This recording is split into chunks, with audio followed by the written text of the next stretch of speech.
Now, as the left's outrage continues over the Supreme Court's Roe v. Wade decision, UN human rights experts have weighed in on the issue, releasing a joint statement claiming, quote, access to safe, legal and effective abortion is firmly rooted in international human rights law.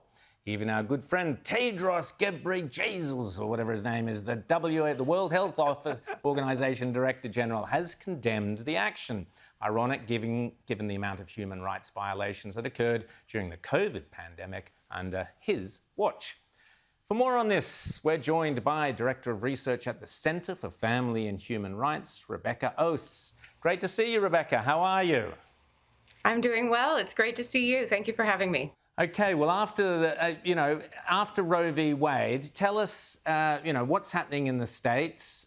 Tell us about, I guess, the aftershocks and how, we've seen demonstrations here in Melbourne, all this sort of stuff.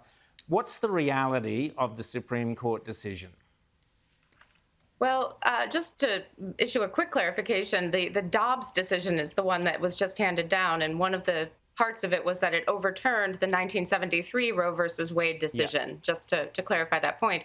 I was outside the Supreme Court when the decision came down. We weren't sure it would be on that day, but it was a very exciting scene. There were a lot of people on both sides, all cheering or celebrating or mourning, as the case may be. There was, it was peaceful but energetic, I guess I would say.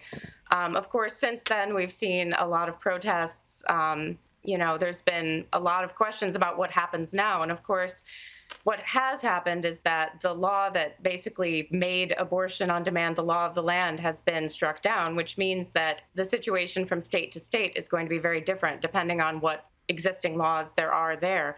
For decades, attempts to create safeguards for unborn children in state laws have been shot down. Judges have blocked them because of Roe versus Wade. And so now that Roe versus Wade has been overturned, it remains to be seen what's going to happen. But the fight really has moved back to the states. James. So I want to ask about the international recognition of this now, because we've got the United Nations out there basically trying to say, well, now my understanding is from what some of you've written is that that they're around the world saying, well, forget about what they're doing in America. We are pushing a global right, essentially, to abortion. What's happening with that? And is the world, and including America, funding this? Well, there's a couple of answers to that. Certainly, the U.S. is one of the major funders of the various UN agencies who are repeating this line. But I think one thing that is very important to mention is that there is no international human right to abortion. This has never been agreed to by the member states of the United Nations, by the General Assembly, or any other body within the UN that operates on the basis of consensus. What the Dobbs decision striking down Roe v. Wade basically said was that this was never in the Constitution to begin with, that it was basically read into the Constitution by some unelected judges. And what we see at the international level is something quite similar to that, only unlike the Supreme Court of the United States, which even when it gets decisions wrong, still has credibility and is still taken seriously by the states. What's happened in the UN's human rights mechanisms is that several unelected experts basically decided that there was a right to abortion in the text of treaties that don't mention abortion. And that, it has even less credibility than what the Supreme Court did. And, obviously the Supreme Court has since corrected itself. It remains to be seen whether there will be a similar correction at the level of the UN. But fortunately, a lot of member states are still pushing against the idea of a right to abortion internationally. And I hope and I see some hopeful signs that what the U.S. has just done will continue to embolden them to speak out against this right that does not exist. Rita. We've had massive protests just yesterday here in Australia over this decision. Does it surprise you, the international interest in America's abortion fight? Because we don't have this sort of scrutiny of, say, France or Spain, where really you can only get abortion in the first trimester. And in some US states, you can get abortion right up late into the pregnancy, even into the third trimester if you've got a doctor's endorsement. Well, it doesn't surprise me that there's a lot of interest because, like I mentioned earlier, the U.S. is a major funder of international aid and also a major funder of, the UN. and just a very influential country around the world, and has been for a long time. We've seen reports of people celebrating in sub-Saharan Africa as well. And so, there's obviously a lot of people with their eye on this for one way or the other.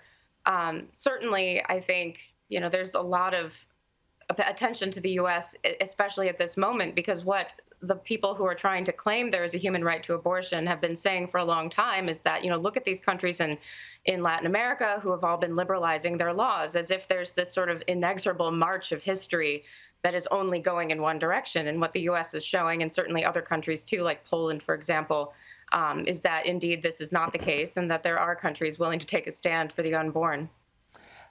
Just finally, Rebecca, we've seen companies, sort of woke corporations, Rita was just talking about them in terms of, pronouns and so on, but we've seen woke corporations in the States now offering to pay their employees to go to a different state if they happen to be in a state where abortion is more difficult.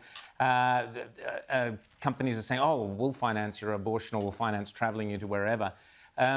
Yet this is also opening up all sorts of legal dilemmas, isn't it? Well, certainly it is. I mean, there's legal questions on all different levels now that the issue has really gone back to the state level. But I have to say, with regard to these corporations, it seems like there's a cynical angle here as well, that certainly they're more than happy to pay for you to have an abortion, but are they willing to pay for you to have a child and to have some leave and, to support you through that as far as the medical costs and the insurance? So it seems like they might have other motivations as well. Rita?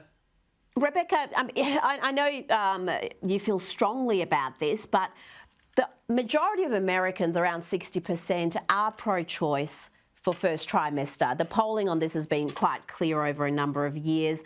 Most Americans are against second trimester and third trimester abortions, but surely someone who's fallen pregnant, or even worse, has been the victim of, say, a rape, should be able to end the pregnancy in that first trimester without fearing that they're breaking a law. Is that a balance that can be reached in those states that seem to be on the verge of changing their laws?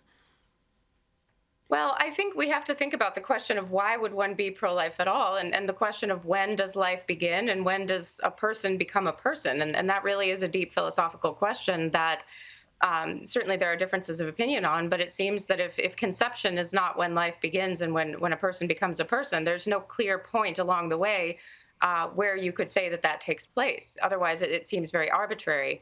Certainly we will see whether there are gestational limits. Sorry. Well, people do seem to make that determination. I mean, I know there's people who've got a religious belief that life begins at conception, but a lot of people who are pro-choice are against late-term abortion. So there does seem to be a point in a pregnancy where it goes from people change their minds and think it's no longer acceptable to terminate a healthy child. So I do worry about particularly young people finding themselves in a situation where they're going to have to become criminals, even if they opt to have. Is there going to be abortion pills or other methods available, do you think, in those states that are going to dramatically change their abortion laws? Well, I guess I would say two things quickly. One is that, if you can imagine a world where abortion is unthinkable, and where when people become pregnant, no matter their circumstances, we surround them with support and we have a strong message that there's hope enough for both of them. I think that's the ethos that we in the pro-life movement have long been hoping for, not mere criminalization. But as far as the question of pills, I mean, we've certainly seen this looking at the international sphere.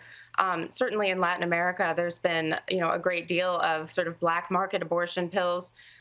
We've seen, a lot of people disseminating them sort of in ways that, skirt the law or flat out illegal. And we're already seeing that in the United States. There are groups overseas that will mail abortion pills to women in the United States.